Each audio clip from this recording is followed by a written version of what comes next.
Hey, how's everybody out there doing today? I got a question to ask. Do people really understand who Jesus is? You know, a lot of times I hear him talked about like he's Santa Claus or he went around taking group selfies with everybody. It's not the case. Jesus is God in the flesh. Me and my son were watching Shrek a few days ago, and you know the donkey, he's bugging Shrek like he always does and talking his ear off. To make a long story short, Shrek said, ogres are like onions. We have layers. You know, God is like onions. He has layers, and Jesus is a layer of God. We need to pay very special attention to everything that came out of Jesus' mouth. He didn't talk about every subject.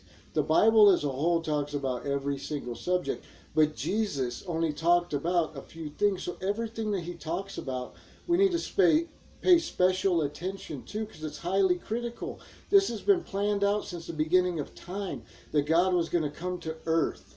God was going to come to earth and he was going to save the world. And we have to pay special attention to everything Jesus said. Here's one of the things that Jesus said. Matthew 23:37.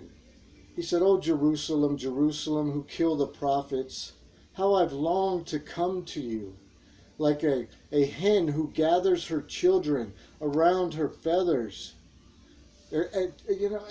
Just think about that for a minute. I've longed to come to you as a father who gathers her children, but you would not come. But you would not come. Just imagine if I went out on the streets and said that. Oh, America, America, who goes crazy and goes crazy and passionate and kicking and yelling over human beings playing a sporting event. But you never scream out to your God. You never talk passionately to him.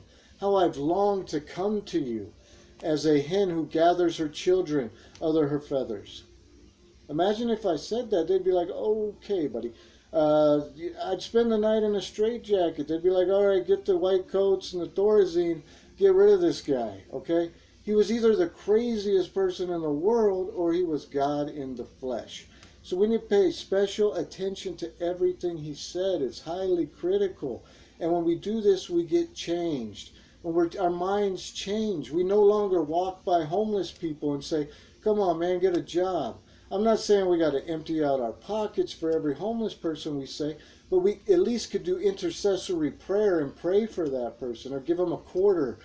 Our minds change about things because Jesus talked about this. If we're sitting at home and we're plotting a divorce against our spouse, we're not saved. Jesus talked about these things. The way we treat other people is highly critical. We need to understand this. I'm not saying God doesn't care about our bad habits. If we have bad habits, we should work on them. Okay, but Jesus didn't talk about that so much. And Jesus turned water into wine. And Jesus drank wine at the Last Supper.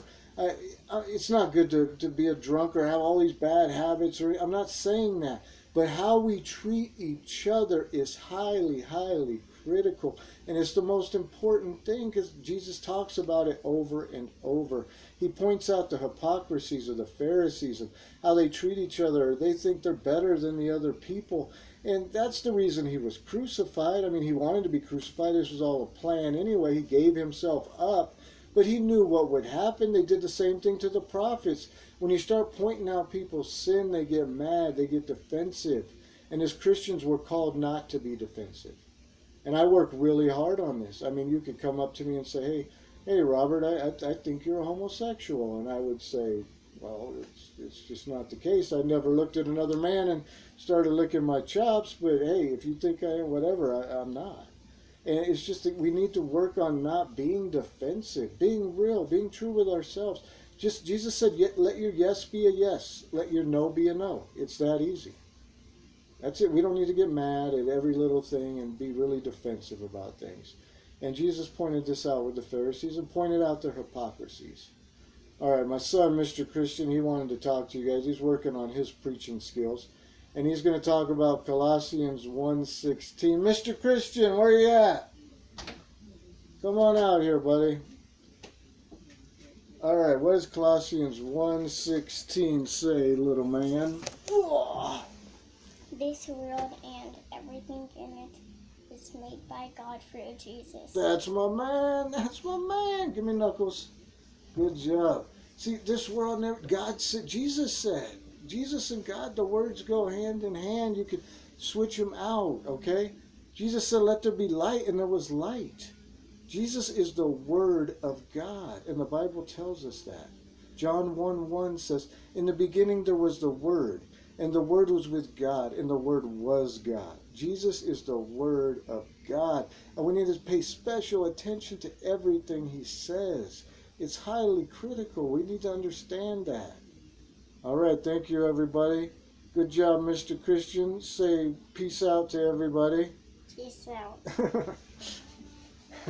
Was there just a